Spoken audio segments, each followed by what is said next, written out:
Keep checking it out.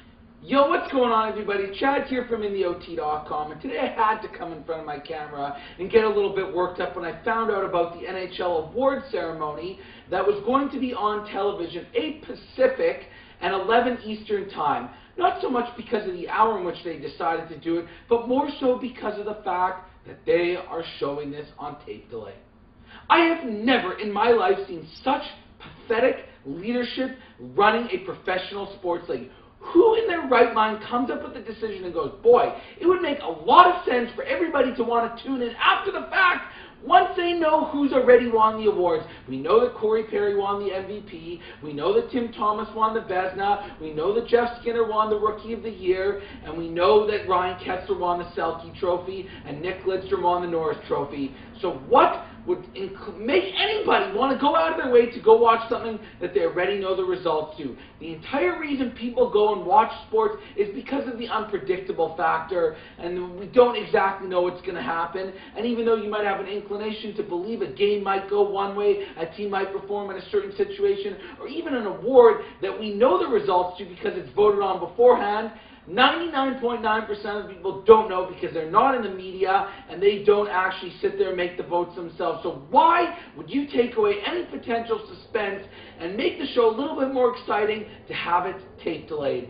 I really just don't understand who made this decision and where it comes from. And I've continuously bitched about it since I've started my website just about a year ago on why the NHL will always remain number 4 in North America in terms of its popularity, and it's little decisions like this that really put them up against it when it comes to trying to do things on a more logical basis here. It's just pure stupidity. I don't understand it. It'd be like having the Grammy Awards or the Oscar Awards, putting it on TV 3 hours after the fact when everybody knows the results in advance.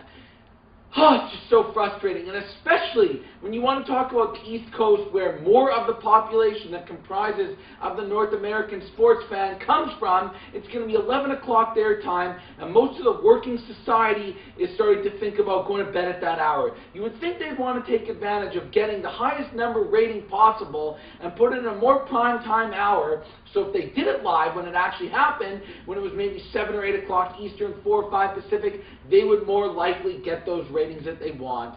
And for a sport like the NHL that can't get on a mainstream network, that is always bitching and complaining, well, they're not bitching and complaining, I am, that they don't get enough exposure and get it in front of the fans to the best of their ability, this is not going to help their cause.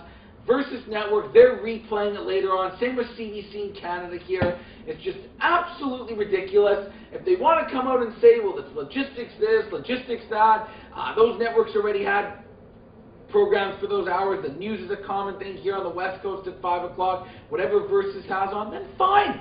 Start the awards at 8 o'clock. We're talking about Las Vegas time here, Pacific Coast time. It's not like these guys are going to be tired or they can't be ready for the show at that hour. And that's most of the time when primetime events go down in the sports world anyways. It's always at the night time.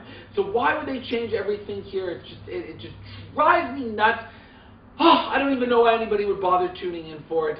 And just in general, to summarize this overall thing here with the NHL Awards, personally, I don't put too much stock and value into it because the people that get to determine who receive these awards are a very minute percentage of the people that watch sports. It's the media, however they get determined to vote on these things.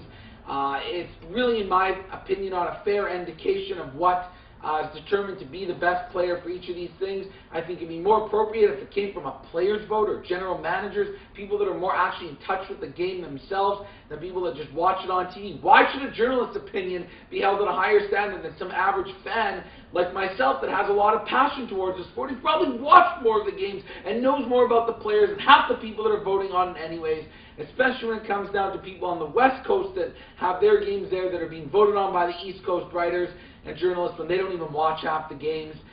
For the league itself, why do they wait till after the year to do it? I give at least the other leagues a little bit of credit trying to get it done halfway through the playoffs, intermittently in between it, because what they do then is try to not let the postseason play influence the final decisions.